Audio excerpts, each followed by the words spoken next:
It's live now. Hi guys, I hope you're okay. Murielle, here we are after a little lunch break, right? Yeah. We started earlier this morning in the flea market and parts of Old Jaffa. We're still in Old Jaffa. We're giving you the second part of it. We're on the top of Jaffa. If you show them, just show them a little bit of Tel Aviv and the coast. Really pretty here from the top of the hill of Old Jaffa. And we want to continue and show you a little more of the alleyways and the port of Old Jaffa. Tell a few stories. That's our plan. You can see beautiful Tel Aviv and the coastline, just like that. Maybe from here you'll see even more. Join me. We have the palm tree. Yeah, just over here. Take a look. All the hotels of Tel Aviv. You can see it just over there. And I'm Itamar, Murielle is with me, and we are just cruising around Old Jaffa. That's the plan. Okay, wait guys, I'm gonna do another live video right now. It's just I have to adjust my, or maybe I'll just take my phone out. Yeah, we can do that. I'll just take Need my a help? phone out. Yeah, I guess. No, it's just because it's not straight. So I can help you out, taking it out. Okay, I'll take it out. So you hold your phone. Okay. Ready? Yeah. There you go. I'm not gonna use, oh wait. Oh shit. Okay. Yeah, I'm not gonna use. Okay, let's do this. No. Sorry. Hold this. You could talk to me. I used this for the first time, and I new gimbal, new live. It's not a good idea. Some of it. So what I'm gonna do is I'm gonna put it back, and then we're gonna do a tour with my friend Itamar, and we're gonna do a quick tour in Old Jaffa, which I'm really excited. I just don't want to use this gimbal because it's new for me, and I think that I want to do it the right way. We tried it on Instagram. It seemed to work, but now it's not really doing exactly what I wanted to do. So I'm putting this back and I'm gonna play with my own hand. Itamar is mic'd, so you guys can hear Itamar pretty well. Let me just fix his mic so he comes a little closer. Okay. Yes. Thank you. It. Okay, I'm ready to go. Okay, sorry guys. Let's fine. Start this tour. Let's Tell us where we're going.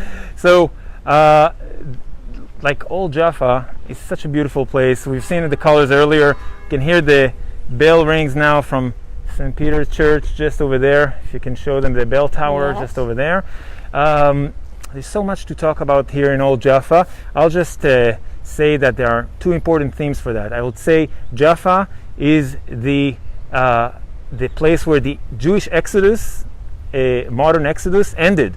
So we had the 40 years in the desert, then the children of Israel came from the Jordan Valley in Jericho. Now in modern times, after long exile since the destruction of the Second Temple, the long exile, this long Exodus ended in Jaffa Port, which we're going to visit later. Another thing that we have here, come with me, is this gate, okay, this sculpture over here, Statue of Faith. So what you see over here is the exact story that I was telling you about. Okay, we're talking about the walls of Jericho. You can see on the very top area, you can see the children of Israel holding the Ark of the Covenant and holding their swords. Okay, this is the Battle of Jericho. And you can also see the forefathers. Okay, over here we have Abraham holding Isaac and the ram of Isaac. Okay, that's the promise to Abraham and Isaac to have the land. And over here you can see Jacob's dream with Jacob's ladder, with angels going up and down. So this is exactly what I was telling you about. The idea that we had the Exodus the first Exodus ended in Jericho, and now the modern Exodus after long exile ended in Jaffa. So I find this statue of faith very relevant to our days and to our story. So this is one theme. The other theme is this unique, let's go this way, this unique story of Jaffa compared to Jerusalem. Okay, Jerusalem is a very conservative city, very religious. Okay, and unlike Tel Aviv is liberal, is more open. It's on the coast. So these are the two things that we're going to talk about. I'll just show you again the church of St. Peter. The story of Christianity blends into that as well. Let's go right now. Let's just go towards the alleys. We have a little concern that maybe the broadcast will be cut off because the reception is not as good, but we'll try to give you as much as possible from the alleys. If it cuts off, just stay with us a little longer, and I'm sure we're gonna get back to you really soon. So here we are. We're going now towards the alleyways of Jaffa. As we walk down, I'll just say that all this nice park that we're in, okay, was not here until late 30s. Okay, so this is really the Kasbah, this busy and very densely populated Arab area of old Jaffa. Where all the houses gone, they were destroyed during the Great Revolt of the Arabs, of the local Palestinians in the 30s. They had a huge revolt against the British Empire and against the policy of immigration of Jews into Israel. So because of all of that, they started this revolt. And it ended up very badly for them. The British soldiers, the British Mandate authorities, oppressed this revolt. That was a lot of it was going on here in Jaffa. So this is what happened to the houses. They were destroyed. They were really bombed and destroyed. Yeah. So that's why we have this open park in the middle of what used to be a very important part of the city. Let's just watch this step. I just want to show you that in old Jaffa we have some older parts. Just a little quick look. We have some older parts. This part is the Egyptian castle. You won't see any castle here, trust me. But this is this area. Okay, we have all the indications that this was like an administration center of the pharaohs back in the Bronze Era. Let's say 3,400 years ago. So this is like an Egyptian palace. It doesn't look like it, but you'll have to believe me, that's what used to be here once upon a time. We know that the pharaohs ruled in this area for many years, to the point that some scholars actually said it's not so much that the Israelites left Egypt, it's more like the Egyptians left Israel. That's one of the one of the theories we have, that there was no exodus from Egypt. There was an exodus of there was a withdrawal of the Egyptians from Canaan, from ancient Israel. So that's just something to think about. So we're heading now towards the alleys. It's an amazing place, all these alleys. If we cut off, don't worry, we'll try to be as short as possible in this area. So if it cuts off, we'll get back to you as soon as possible. Murielle, if you can show them the street signs over here. We talked about it earlier, that the theme of all the artist colony over here is the Zodiac Signs. Okay, so Mazal Gdi.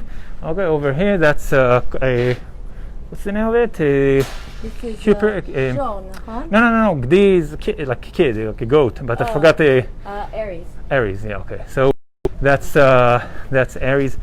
So that's one, but then you'll see later Pisces, you'll see Virgo, you'll see other alleys, Leo, okay, etc. So take a look at these Ottoman buildings, 200, 300 years old buildings. And we have lots of galleries. If you'll just turn the camera this way, they will see the artwork over here. Okay, it's we're reconnecting. This part is a little more open, so you'll see us. Look at this. So this is the flying orange tree, just over here in old Jaffa. So this is Ran Morin, is the artist, and there are many, suggestions of what this story is. What is the story behind this sculpture? I can give you my two options. Two observations. One is like the people of Israel. They were detached from their homeland, and now they're back, but they're still don't have roots in the ground. They still have to work on establishing their roots in the ground. So this is an orange tree, very typical, Jaffa oranges, very typical tree for this area. Is that technology, you can see the metal cables over here, technology is detaching us from the ground. Modernity is detaching us from the ground. Maybe we should be more connected. And I think coronavirus tries to maybe teach us a valuable lesson in this regard. Cool, so just show you this part. Hello, hi guys. Over here there's a Jaffa Hotel. I drove next to it earlier and it seems like it's closed. And it's luxurious, very high-end hotel, but unfortunately because of the situation it's closed. So let's walk in these few alleys, guys. If we're disconnecting, don't worry, like 2 minutes, 3 minutes maximum, we'll be back with you, maybe even less than 2 or 3 minutes. Thank you for this tour, by the way. I'm really enjoying it. Yeah, what's on here? Take a look at this beautiful old Jaffa, Tel Aviv. Yeah. Yeah, a lot of it is closed. So on normal days, this is all open and busy, and groups are coming, and people are wandering. It's usually packed, right? It's always busy, and there's always something going on. We're going this way, but just before we turn, just show them the arch and this little balcony made of wood. I think it's very picturesque. Yeah, beautiful. Mm-hmm. Okay, let's go this way.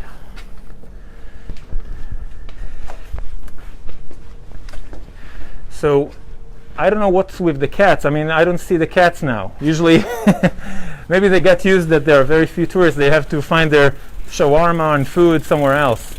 Yeah. So They're beautiful.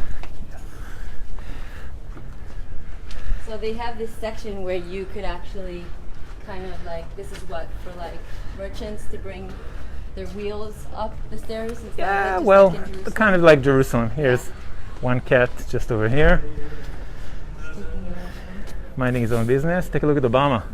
Oh, how's it going? History pop-up.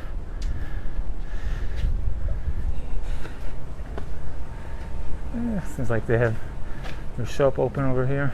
One shop. But look how pretty and narrow these are. We didn't disconnect so far, it seems like it, right? No, it seems That's okay. good, good. So let's give it a try. Oh, check this one. Okay. Oh, nice. Like a dolphin? Yeah, it's beautiful. Just to knock on the door. Look at this. They kept on going with the theme. Oh, yeah. Not a dolphin, but a fish. A fish, yeah.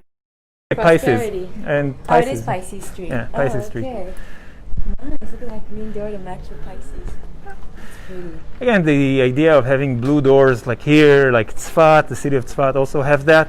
It's like, it looks like heaven, and the genies, the demons in Arabic, they won't attack the people living there because they confuse between heaven and earth. So okay, we're still in heaven because it's all blue and nice.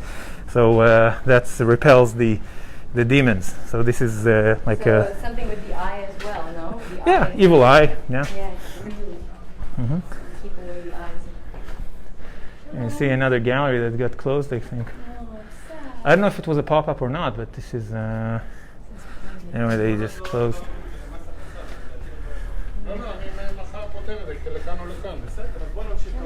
Hi.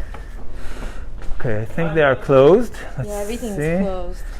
Hi, See. everyone. No, It's no, they are open. okay. Hi. Hi, beautiful. Okay. So this is a Yemenite jewelry maker, and I don't know if she would let us. Do you want to ask her? Let us. Yeah. Okay. So just the Yemenite jewelries, pretty unique. So Ilana Gour's museum is just over here. She has her own style of doorknob. It looks like a shoe. Right? Yeah, a little shoe. Everyone's very artistic here, right? Yeah, it's very artsy here. Very. Look, everything is galleries. Gate gallery, and over there is like a bunch of gallery names. You can show them a little bit of the silver work, like this area. Traditional. Over here you can see the yad, to read the Torah, to read from the scroll. You can see these ones. It looks like a hand. It's to read the Torah without touching the actual scroll. Could destroy it over time. Very cool. So if we didn't disconnect so far, I'm very happy. This was a major concern of mine. We have another section with some alleys. And we have another Napoleon just over here. Here, see? Why do we have a Napoleon here? We have Napoleon because of his invasion to the Middle East, starting with Egypt in 1798. Then he had a campaign towards this area. Earlier we saw a Napoleon with a mask. So we saw a Napoleon with a mask just above it over here. So the Napoleon invasion, Napoleon was around here. So that's part of this region's history. Take a look at Ajami neighborhood, this area. all the houses over there. There's much to see over there. Actually, the architecture there is phenomenal. And Andromeda Hill, it's like a very luxurious project over there. You see on the side of the hill. So that's these buildings over here. See the horse over there, painted horse. Again, it's part of Ilana Gour's museum. I see the painted horse. Yeah. Okay, let's move on. Let's move on. Check some more stuff out. What with Hava also are closed. Dead Sea products. So you can see, because there are no tourists, there are no clients, and unfortunately a lot of old jobs are closed right now. So we're heading a bit towards the port. I'll just say that you can see the lighthouse in between these trees and balcony. Let's get a bit of a closer look. And there is this story that I mentioned to you earlier, Murielle, about St. Peter. We saw St. Peter's Church, but the story about St. Peter's Church in the book of Acts is that he had a vision. He was with Simon in Simon the Tanner's house. He was waiting for like a dinner, like lunch, and then he fell into a trance on the roof of Simon the Tanner's house. And in this vision, he saw a sheet with lots of non-kosher foods, shrimps, calamari, you name it. And this voice told him, "Slay and eat." And he said, "No, I'm a kosher Jew. I can't eat that." And it happens 3 times. And then the voice told him, "What God has cleansed, you won't say it's unclean." Meaning, not just the food, just even the people. You can eat. You can share the gospel about Jesus with other people. So this is the moment that I would say early Christianity is addressing not just Jews but also non-Jews. That would be a very important watershed in the history of the church. I really like this one. Wow, the Dorans. That makes very exceptional. Very cool. Good. So you can see again the street sign over here, Nativa Mazalot. Okay, the Zodiac alleys, let's call it. So you can see again, that's the theme they picked up in the 80s. So yeah. And it's all ceramic. Now we're getting to an area that we'll probably disconnect for a few seconds, and we're heading to the port. So let's check it out.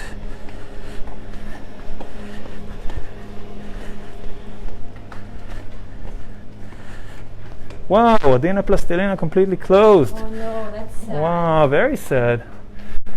Okay, it says that they're just renovating. Oh, okay. Okay, good for them. Maybe that's a way of saying. Hopefully, yeah. I hope so. I hope it's just temporary, not permanent. Okay. Here we are in the port. Let's check it out.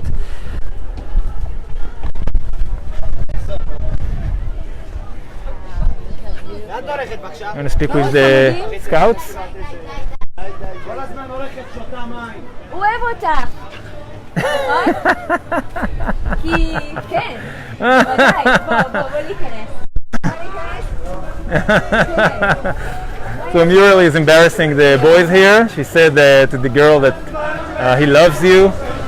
So these are the scouts, the Sea Scouts. That's their storm. Yeah, it's like scouts. They're all teenagers. Yeah, but Let's go. these guys are minors, you want to ask their permission at least. You need a pretty girl that's bugging them now. Those guys don't like that. Yeah. No, I'm sorry. Hi guys. Hi, enjoy the shade. Cool. So we're at the port of Jaffa, just over here. So I want to point out a few things, and then I'll let Murielle and maybe the audience to decide where should we go next. First, you see Tel Aviv just over there. You can see the coastline on this side, just over here. See the guy with the speedboat, all of that. Yeah. And if you look carefully, you'll see this construction site over there. They just destroyed the custom building built by the Turks and later renovated by the British. This was the terminal in which about 120, 130,000 Jews came during the 30s, fleeing from Nazi Germany. Many of them stopped in this building. It was just recently destroyed just a few weeks ago.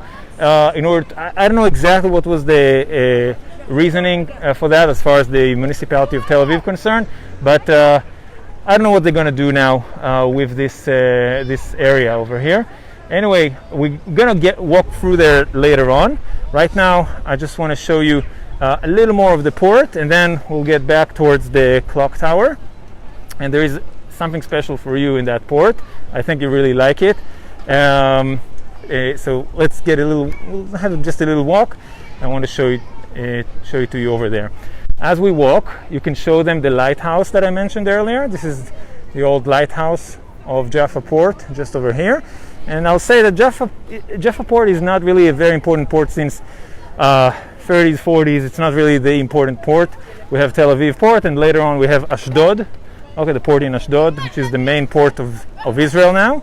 In addition, we have Haifa and Eilat. So these are the ports. Wait 1 second. You see this little strip over here? Yeah. Made of stone? So this is where the walls of Jaffa used to be a long time ago, okay? Yeah. So this is where the wall stood. Now I have a friend over here called Amir. Maybe he will speak to us. He's a Christian Arab. Let's see if he's into it. Amir! מה שלומך?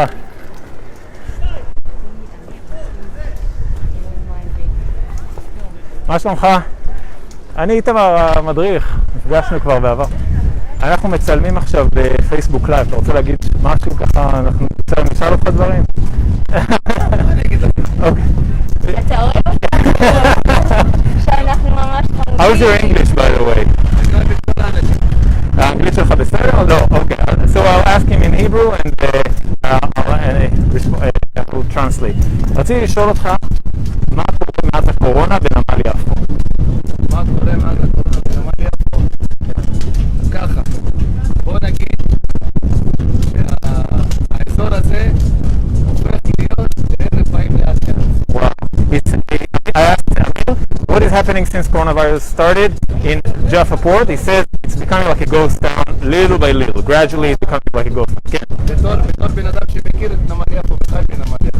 אנחנו יודעים איך הנמל בדרך כלל כל השבוע חי מלא, שם חי, ופתאום את נתקלת אנשים של המקום, שזה בעלי הספינות שבאים להסתכל על הכלים שלהם, אבל מעבר לזה, wow. So he says that it used to be a very vibrant place, very like lots of movement, lots of traffic, tourists, Israelis, etc. And now it's mainly the yacht owners and all that, and the fishermen, the people that are like he's familiar with them, the locals. Yeah, they are only the ones that are coming. יש תקווה. אנחנו מקווים כל הזמן שיהיה כוח ושיהיה תקווה. יפה. So I asked him if there's a hope, תקווה, and he says we always hope and pray that there will be hope, that God will give us strength to have the hope. So again, without hope, where else would you go? Amen. Amen. תודה רבה, אמיר. מה אתה חושב על מסכות? מה אתה חושב על מסכות? מסכות? אתה על הים. מסכות בדיוק ככה. מי שרוצה להרגיש טוב, איפה יכול להיות יותר טוב מזה שנמצא ליד הים במקום פתוח, שאתה נמצא במקום לבד. זה מקום שצריך להיות מלא אנשים ואתה לבד. זה המקום הכי פתוח הפוך להיות. נכון. במקום קבוצת באנשים. עכשיו אין אנשים, אתה והים. יפה. So I asked him, what about masks? Does he believe in masks? He says, as long as you're at the coast and you're on your own, this is perfect. This is the safest place. And now he's really alone here, so he feels very safe. אמיר, תודה רבה לך. שמור על הבריאות. תודה לכם. איך מאז הניתוח? אתה בסדר? השתפר לך? כן? תהיה בריא. תהיה בריא נשמה. ביי, להתראות. ביי, להתראות. Very cool. This is Amir. He's a great guy. Right, cool. I like him. Yeah, he's a character. He's like a sea guy. Yeah, and you saw his captain hat and all that. It's like people who work the wood are a type of characters. People who work with leather are a type of characters. Yeah. This is a sea dude. Yeah, he's here like since he's a child, so like that's he spent his whole life here. Well, with all of these restaurants, they used to be like packed. Yeah. How beautiful people live here in these boats, right? All year round. They not necessarily live here, but these particular boats are like more for one is called Kef, the other one over there is called Sababa. You see? Yeah, Sababa. Sababa. It means, what does it mean, Sababa? It's like ça va bien. As far Ça va as bien, like everything's cool, right? Everything's cool. Sababa. Yeah, Sababa. That's the. So Kef which is fun, right? Fun, so yeah. this is just more touristic boats for school kids or for parties. Yeah, parties, stuff But like I've that. been here in one of these boats. Some people live in them all year round. Yeah, could be. Yeah, could be. I feel like this guy taking care of his plants. I feel like just knocking on one of the doors. You know what? I would do that, but I don't want to. I don't know if they will find you charming, but not necessarily find me. Okay, so this is the port, and take a look at the restaurants over here. The Old Man and the Sea, and other restaurants. You see, it's very empty. I mean, we're like mid-July. It's a very busy season. You would not expect it to be like that. The water is. Yeah. There's so many people here. I mean, in the boat. You see people? No. No, I remember when it was happening, there'd be people putting out their music and hanging out. It's a bit too hot right now anyway. So. Yeah, but in the afternoon for sure, this is like a very nice and busy place. We still have some few fishermen here and there. Right now they're renovating this section, as you can see. It's like the old storeroom complex of the port. But it's going through massive renovations these days. So They probably put it to a halt with everything that's happening now. and look, the fishermen they would still fish, but I don't know where they have their storerooms now. Now that they tore down this part, I don't know exactly what they're going to do. So the reason I took you here is not just because of the beauty of this whole area. I want to show you a nice little thing they did here. Take a look at this. Come with me. I want you to stand just over here. Here. Jaffa Port, okay? And from Jaffa Port, we basically have these little silver plates with all the different important ports in the Mediterranean, all the way to Gibraltar, which is on the other side. So you can just walk around from Jaffa and Tel Aviv, Caesarea, Haifa. So you can choose if you want to go back to Morocco or you want to go back through the European side. Let's go to Morocco. I mean, So again, you can go from this side, from European side. Bring me to Morocco. To Morocco? I mean, Morocco is over there. So you can decide if you want to go in North Africa or from South Europe. Port Said, yes, Port Said is over there. Yeah. And then let's see how far it's going. Yeah, it's like Libya. So it's going into the Middle East. This is the North Africa area. Yeah. So these are the Greece, Piraeus, Bodrum, Izmir is Turkey, right? You can show the different ports of Southern Europe. Anatolia. Okay. If you go this way, we'll go towards Gibraltar and then get to Morocco. You want to tell us about Morocco? No, not for now. I've been there so many times. Okay, that's what I want to show you in this section. From here on, we can just walk on the promenade towards the clock tower, and maybe we'll meet some cool people as we go. So it's up to you. Maybe we can meet some cool people here. Yeah, let's do it. Yeah? You want to ask them a question? היי, מה שלומך? רוצה להתראיין אצלנו למשהו בפייסבוק לייב? לא, אוקיי, let's go. Okay, I'll move on with you. Bye. Bye, תודה. Okay. Oh, we have a few scouts over there. No scouts. No, they were just sailing. Parking? Yeah, I guess they're just parking.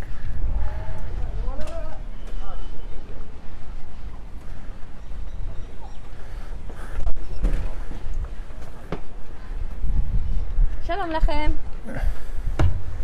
Hi. Euroboat 70.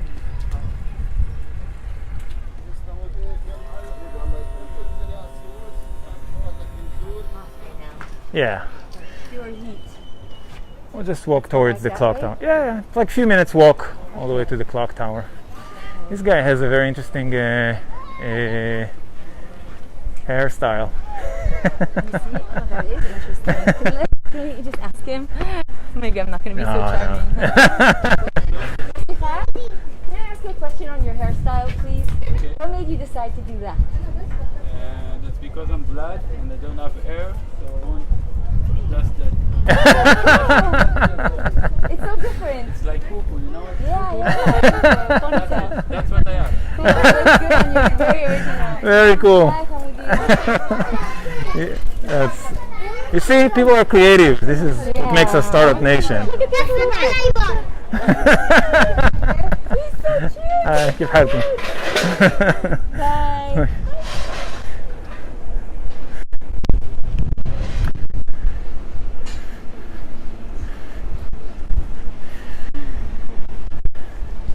People are wandering around.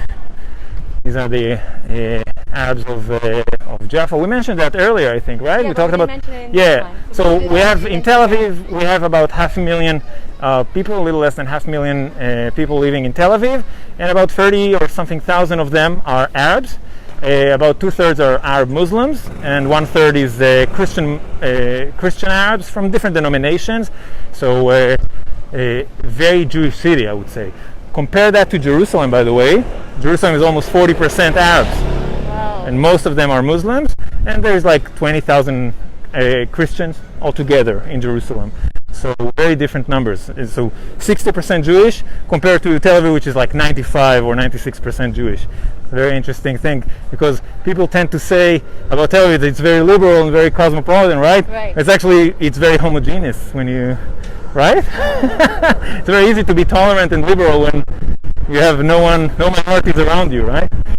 Exactly. Just a thought, you know? What would you say if you had to compare with, let's say, the Muslim population in Jerusalem versus the Muslim population here in Jaffa? Yeah, so I would say that the national identity of Arabs living in Jerusalem is by far more Palestinian, far more nationalistic. Also, they're much more attached to the West Bank, both geographically, but also with the families. They get married to people from the West Bank as well. So their national identity is stronger. The Arabs living in Tel Aviv, many of them would consider themselves Palestinians, but they are more blended into and more integrated into the Israeli society because they are here. They are citizens since 1948, while the Arabs of Jerusalem, of East Jerusalem, are permanent residents. That's the name for it, since 1967. So different orientation a little bit, but I would say they still, share this Palestinian identity. Okay, that's how I would put it. Another, factor that you can add to it, we saw the ladies over there, with the hijab and everything. So there is the Islamic movement that is, they have Islamic identity. They are part of the Islamic movement,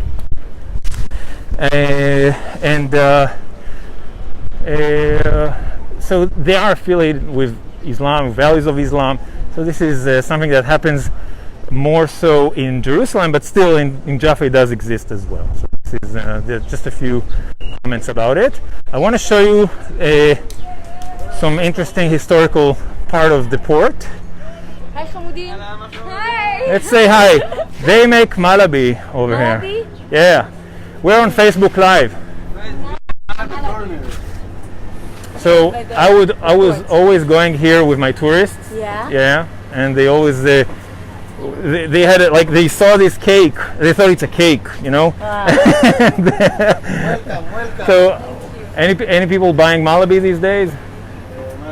Yes, you want? No, I'm Happening with the corona, The if coconut it's peanuts. affected. This coconut peanuts. This size. Yeah. Very good. yeah. הוא רוצה לדעת איך זה עובד עם הקורונה. אין תיירים, קשה. no tourists. No. Yeah. So it's very difficult now since the coronavirus. It's difficult. There's הרבה פחות תנועה. Yeah, much less traffic in the port of Jaffa. Okay, so we're full, but thank you very much. All the best, guys. So I'm writing it down so that they can see it.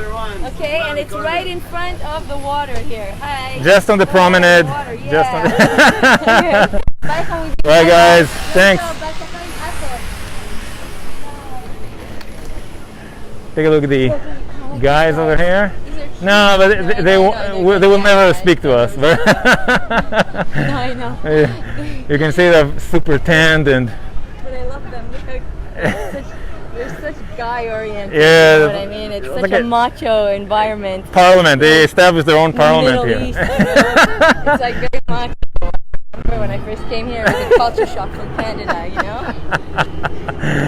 For sure. So there's planes I see, right? Yeah, this is towards the Ben Gurion Airport. Now I'm So we're really taking you close. this way because I want to show you something very historical. Okay. Again, this is the walls of Jaffa back then, the old walls of Jaffa.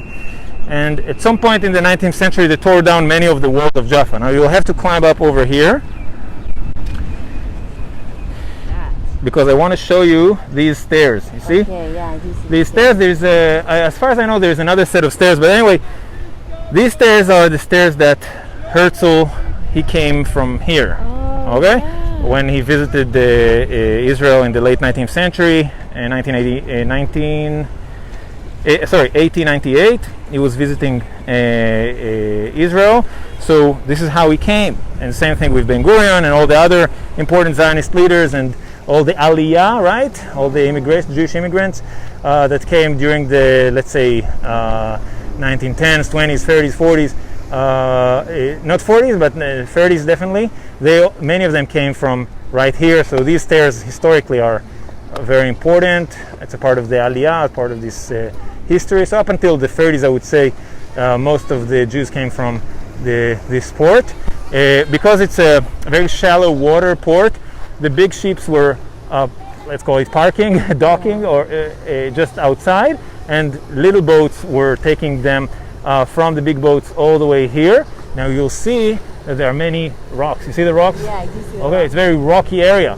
So it was a dangerous port. I mean, if you don't know your way between the rocks, you can get crushed, okay? So there was a curse in Europe, go to Jaffa. It's like go to hell, basically, because that's how dangerous this port is, okay?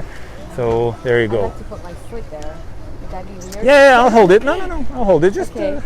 Sorry, guys. So this is in the footsteps of Herzl, what she's doing here. Murielle, give us a little smile. אני אוהבת אותך, את ישראל, אני אוהבת אותך עם כל הלב שלי. ישראל! Yay! Yay, immigration. She just made Aliyah over here. Yeah, I'm excited, you know, I found home. Very cool. Okay. Good. Okay, so just watch yourself climbing up here. Okay. So this is again we're gonna walk next to a construction site. They just demolished it. Like last week? Demolished the the old custom house, which was the terminal for. Just watch it with the lime guy. Ooh, you're fast. You're sneaking fast. Yeah. You also had gloves. You saw that? Another guy. Okay, at least he had the bell. Okay, very good. So you can see maybe from here or from up here, you can see what left of the the old custom house. Yeah. Oh. What do you think they're going to build here? I don't know. I didn't read the plans. I know they have something, but I didn't have the plans. But look, it was definitely an ugly looking building, but maybe they could renovate it and turn it into a museum of some kind or a visitor center of some kind. Hey, Amir. Hi again.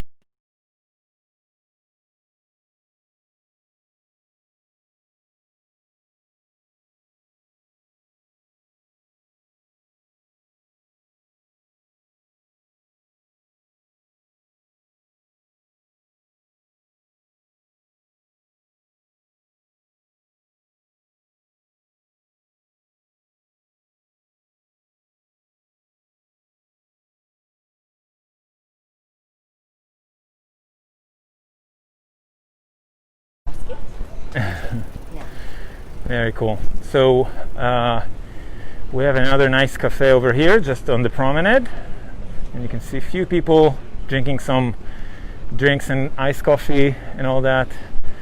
This is nice. Can you tell us a little bit about Israel and like how, besides like the construction, and how else has it evolved? I mean, Yeah, I actually mentioned that I see Jaffa as, the gate to modern Israel. That's how I mentioned that. So Tel Aviv is like the capital of the Zionist movement, okay? Now, in the early days of the Zionist movement, You know what? Maybe I'll switch with you, so I'll be with the water. What do you think? That's a good idea. That's cool. Okay. So in the early days of the Zionist movement, the let's call them the pioneers, they said, let's be practical about it. Let's just buy lands, establish farms and colonies and little villages.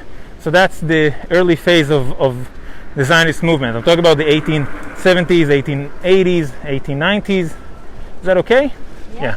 So that's how it started. And as they already establishing, their colonies and villages, Herzl came in to the picture and established a congress. He said it's not enough just to have villagers all over the country. We also need a recognition from superpowers of his days, and that was his main concern, main efforts. Diplomacy, basically. So he met with the German Kaiser, he met with the Ottoman Sultan, he met with other dignitaries all over the world, and tried to convince them to give the Jews a chance, a national home somewhere. When I say somewhere, it could be from Uganda to Siberia, to Argentina, Syria. There are like 30-something plans, different plans of where to establish the Jewish state. But in his Congress, the Jews basically said, the representative basically said, Herzl, it's very nice that you that you care so much about the future of the Jews, but there is only future in one place, which is Israel. So they focused on Israel and purchasing lands in Israel, and little by little they start to have more lands and more cities, villages, and towns. Look at Tel Aviv right now.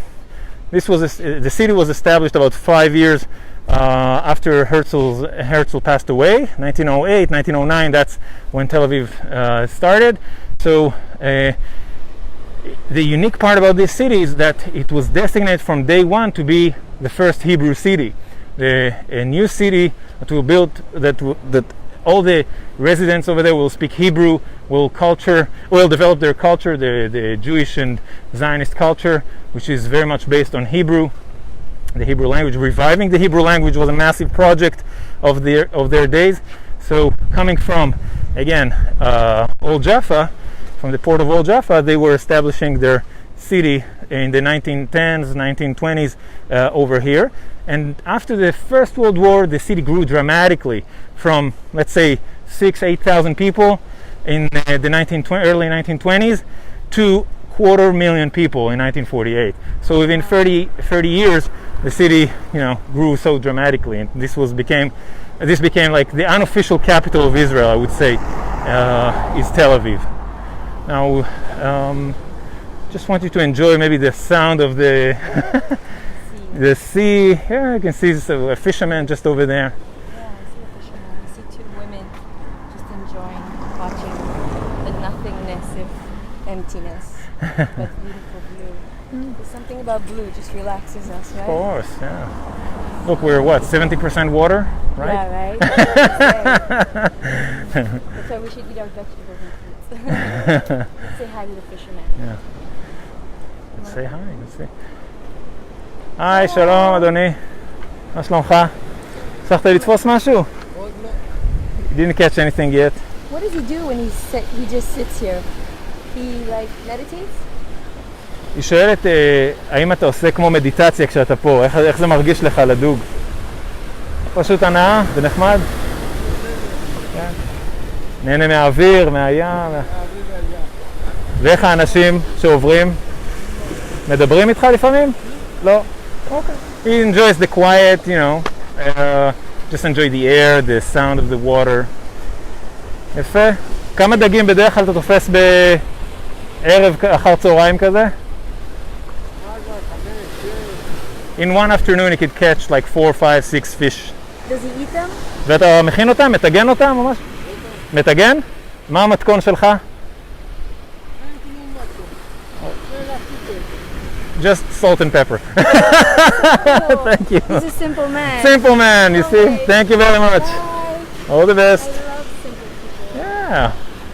You see? Life is something, it's like you enjoy it. It's right in front of you, and then we just skip it, running after our own tails. Money, money, money, money, money. Oh, we gotta live, we gotta buy things. Capitalism. Oh my God, I'm so sexy. Watch me, watch me. You know, I want to show you something interesting. I don't know if you can zoom in all the way there, but Okay, where the okay, stop here for one Okay. second. Yeah. You can see all the people on the beach, Yeah. okay? And just look straight over there where the staircase is. You can see the word shalom, right? Shalom. Let's get to Shalom. Okay. Staircase, Shalom. See that? There are Oh, the yeah, two the people over blue. there, and then This just to is the left. Shalom. of Okay, I got Shalom. On the It says center. shalom, peace, okay? Yeah. But I speak Arabic, I read Arabic and everything. It's actually the same, the way they designed the letters, it's also salam in Arabic. So if an Arab person walks here, he would see salam, but a Jewish Salam person is that reads Hebrew, Shalom. salam is shalom, it's the same word. So this is a very interesting design. The way the font is, the way it's written, yeah, it's very they nice. made it look Arabic as Yeah, well. yeah, yeah. I love that. Nice Look at combination. this water. Look at the youth. Look at the people. Look at the city. Look at that. Why do they call it the White City? Okay, the White City is because of the architecture of parts of Tel Aviv that were built in the 30s mainly, 30s, 40s. It's the Bauhaus, the international style of the building. It's basically a school in Germany that and many architects, Jewish architects that were fleeing from Hitler in the 30s, came to Tel Aviv and started to establish this style and design to the needs of the city. I mentioned earlier that there was a dramatic growth of the city between the 20s and the 40s. So they needed to build fast, they needed to build cheap, so that's how they did it, the international style. So if I remember correctly, there are about 4,000 Bauhaus buildings or international style buildings in Tel Aviv, something around that. And this is the biggest concentration of Bauhaus buildings in the world, because many of the German cities were destroyed during the Second World War. Dresden, other places. So in Germany, you would see in some cities just a street that is about international style. Here in Tel Aviv, you can walk like blocks after blocks. It's all international style, which is very, very different. In the 80s, they demolished a lot of them. I don't think they demolished it. I just think they just, the terror rating. It's not it's a cheap building. So you have to renovate it, you have to strengthen it. So that's what they're doing in the last, let's say, 20 years. Yeah, there's a law now. You can't destroy them anymore because they're like pioneering buildings of the city. Yeah, it's a UNESCO World Heritage Site. So Historical, right. yeah, it's a historical site, so they're for conservation. And they're beautiful. They're high ceilings and everything. Absolutely. Yeah.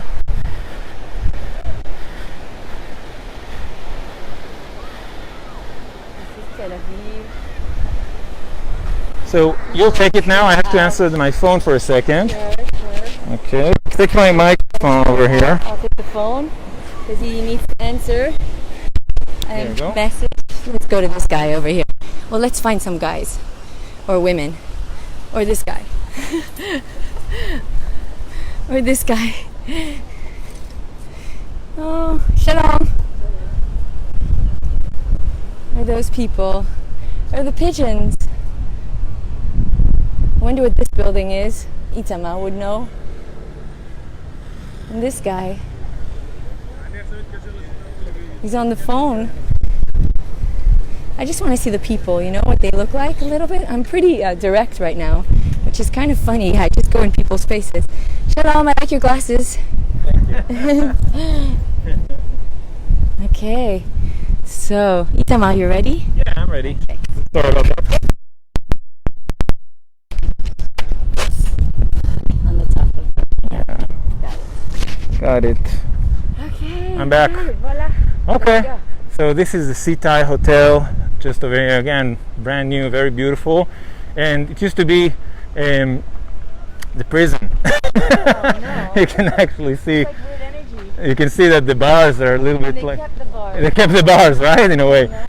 So the walls of old Jaffa used to be right here, and then they just turned this particular segment into the prison. So Now, why the prison by the water? It's usually something that happens quite just frequently. the city is by the water. It's not. Yeah, but it's usually the closest to the port. I don't know about that. I don't know why they decided to locate it here, but I want to show you the gate and the entrance to this hotel because it has the signature of the Sultan. So I just want to give you a little look at that. think you'd like that. Let's just walk from here. Just from here. Hey, there's a gathering here. Yeah, it seems like a little tour. Hi. Sorry? Hi. Oh, yeah, they're probably in the middle or something, but I'm still going to say hi. Okay, up to you. Okay, I hope they're going to be nice to me. Oh, is it like a tour? Shalom lachem. Yun? Kamani. Hi. Over here. Okay. Back I to knew the it. How did clock. I know? Yeah. Okay. What can you do? So I just want to show you the entrance to Sitai Hotel. And over here, remember the signature I mentioned earlier? Yeah. The tugla? We saw that in the mosque earlier on the Instagram live. So you can see again this signature. This is something pretty special. That was the entrance to the Kishle, then that's the prison. Then it was the British prison, then it was a Israeli prison until it became to this luxurious hotel. Oh my God. Good. Luxurious. So that's yeah. I mean, I think it's closed actually. You know. Yeah, that's what I think too. Look! It's all the trash is out. Does look very nice. Yeah. Oh, too bad. You want to tell us a little bit about the clock tower? Yeah. So the clock tower was built in the early 20th century in the honor of the Sultan Abdul Hamid II, and they built about 6 clock towers like that all over the country. Now, I mentioned that earlier. There was a repairman, Jewish repairman for clocks, and since they built the train from from Jaffa to Jerusalem in the 1890s, people were keeping entering to his shop asking, "What time is it? What time is it?" And then he always answered politely. But then the clock tower was built, and he said, "Why do you keep coming to me?" He said, "No one knows how to read the clock, right?" So no one knows how to read the clock that you see over there. It took a while until people realized how to read the clock, how to adjust themselves to the concept of modern time, right? Something that we always have hard time with, I guess. Waking up in the morning, getting to the job at the right time, to our to our work at the right time. So this is something that they were struggling with in the early days, in the early 20th century in the Middle East as well. But the train goes, you know. It has to work with the time, right? So what is like the percentage in a way of like, I'll follow you and I'll ask you questions. Yeah, go ahead. You guide me. What are the percentages when the first immigrants came here to find like their land, right? What are the percentage of the people that were kind of like not with the times, kind of like from places where they weren't civilized? I'm not sure I get your question. Okay, sorry, I'm really bad at this. Okay, Yeah. like when you think about it, there were the European Jews. They came from civilized European countries. Okay. But then you got the Mizrahis, Yeah. which came a little more like from countries. Middle that were Eastern a little countries. backward. Yeah. Yeah. So okay, what about that? So in comparison with like knowing the time, I'm sure the Europeans knew how to read the time. Yeah, but again, you keep in mind that places like Egypt were very advanced. They had reforms going on since the 1700s and definitely the 1800s. Iraq, these provinces were like more developed. So I wouldn't say it's monolithic. Okay, some cities were very developed, like Aleppo, Damascus, Baghdad, Alexandria. Very developed, very cosmopolitan cities in a way. Definitely Alexandria. So it just depends where these Jews are coming from. So from some to some Jews, there was no culture shock. Okay, when they came, they saw the European influence of the British. Okay, and they were not surprised with that. But again, Israel is a mixture of East and West.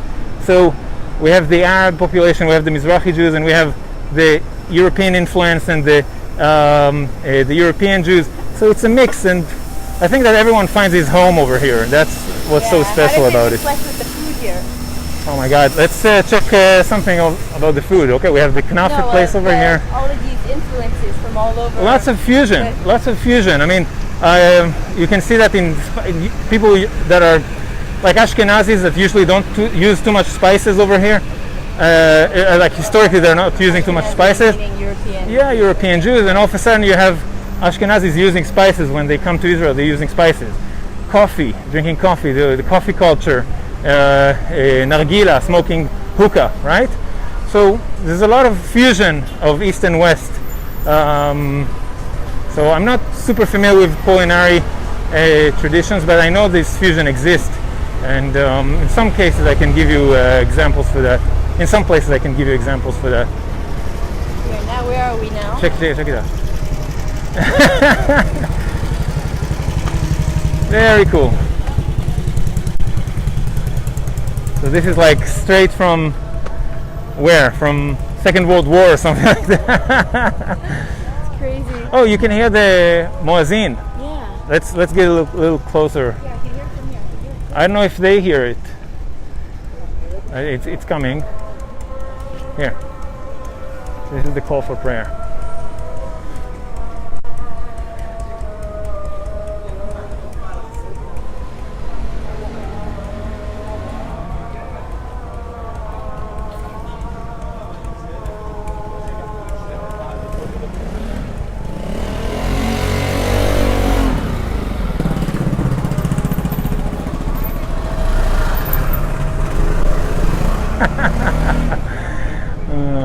Very cool. Yeah, very So, cool. yeah, we're back to the flea market, and I don't think we've been here earlier this morning. If you saw the live Instagram we had earlier, We put it on IGTV because we didn't know how to keep it on live. I don't know, like where you can watch it on story or something. We still didn't figure that out yet. yeah, we'll work on it. Yeah. So I think this is a good place to end our session here, just with the very pinky buildings. You see that? I can Like see it. these pink buildings. For some reason, there was a tradition in Jaffa to paint the building pink. I mean, you see that in historical pictures and all that. I don't know where they came up with this color, but anyway, that's these rosy. Let's hope the future will be as pink as this one, right? So I'm Itamar. It was a pleasure for me to have you here, Murielle, and have you guys with us. And next time we're here, next time you're in Israel, I hope we'll see each other face to face, not mask to mask, right? In the meanwhile, that's all we have. So I hope you enjoyed it, and I don't know, keep in touch, and we'll have more lives. Okay, guys. Bye. See you. Bye.